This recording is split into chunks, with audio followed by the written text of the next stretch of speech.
Bom, a primeira coisa que a gente tem que ter em mente quando a gente vai falar de Photoshop é que ele é um programa com muitas possibilidades, é um programa muito vasto e até por isso eu acho que ele é um dos mais usados, né? Um dos principais. Ele é muito versátil, ele tem muita coisa. Isso tem dois lados. Um deles é que torna ele um pouco complicado demais, um pouco confuso demais. Esse excesso de coisas que é possível fazer, né? A gente fica com uma vontade de querer mexer, fuçar nas coisas e isso pode gerar uma certa ansiedade na gente. Mas por outro lado ele é bom por isso. Se você só tiver o Photoshop, só dominar o Photoshop, você já consegue fazer muita coisa, praticamente tudo. A mesma coisa quando eu falei no vídeo do Corel aqui. Ele é um programa também muito versátil. A diferença do Corel é que ele é um programa vetorial, então para design e criações gráficas, de design, de comunicação, ele é melhor, eu acho, do que o Photoshop, mas o Photoshop também faz. A gente vai entender isso. Vamos entender o que a gente pode fazer com o Photoshop. Eu separei em 3 principais assuntos que a gente pode fazer com o Photoshop. O principal deles, para mim, é edição de imagens. Tratamento, edição de imagens. É o que? Você pegar uma foto que nem essa aqui e mexer nela. Tratar, mudar um tom, mudar uma cor, trocar o fundo, trocar um detalhe, corrigir pequenas coisas. Isso se chama tratamento ou edição de fotos. O Photoshop é muito bom, é o melhor programa para fazer isso. É a principal função dele, na minha opinião, e a gente vai ver nessa aula bastante sobre isso.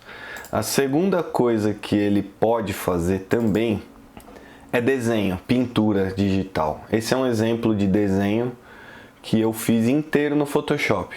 Desenhei do zero, abri uma tela em branco e desenhei do zero essa cena aqui usando o Photoshop. Ele também serve para fazer isso.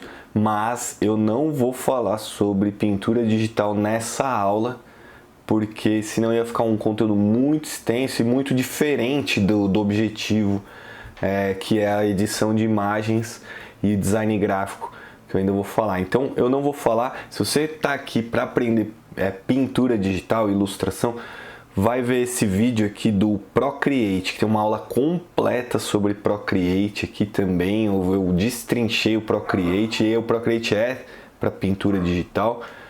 E vai lá, ou se você quiser aprender, não, quero no Photoshop, me ensina, comenta aqui, e aí eu faço um vídeo específico de pintura digital, que é muito diferente, né, para públicos diferentes, né, ilustradores e designers, né, então o Photoshop atende os dois, mas nessa aula eu não vou falar de pintura. E a terceira grande possibilidade com o Photoshop, que essa sim eu vou falar, é isso aqui, esse tipo de trabalho aqui. Criar mockups, visualizações, design, o design gráfico, né, que a gente pode colocar aqui. Eu coloquei 2 exemplos. Esse é um que eu criei, eu estava apresentando para um cliente a marca que eu desenvolvi e fiz essas aplicações, essas simulações aqui de como ficaria. Então, o Photoshop é muito bom para isso.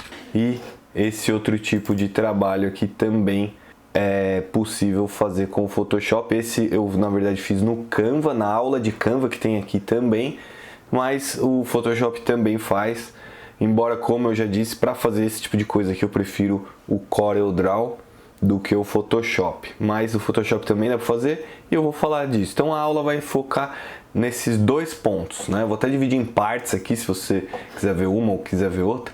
Eu vou falar de edição de imagens e design gráfico, fechou? Então, bora começar aqui. Eu já estou com o meu Photoshop aberto aqui. E agora a gente vai então realmente aprender tudo que essa ferramenta pode fazer e como usar.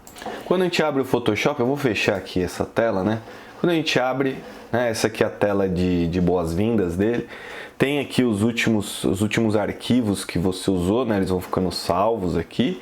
Ou você pode abrir um novo arquivo, né? Eu vou colocar novo aqui e vou deixar aqui o tamanho da tela, né? 1920, 1080, resolução 72, só pra gente abrir e ver, mas eu já vou entrar nesses detalhes aqui também. Então ele abre e aqui tá o tamanho da nossa tela de trabalho, né? Nossa tela de pintura ou tela de trabalho para mexer aqui no Photoshop.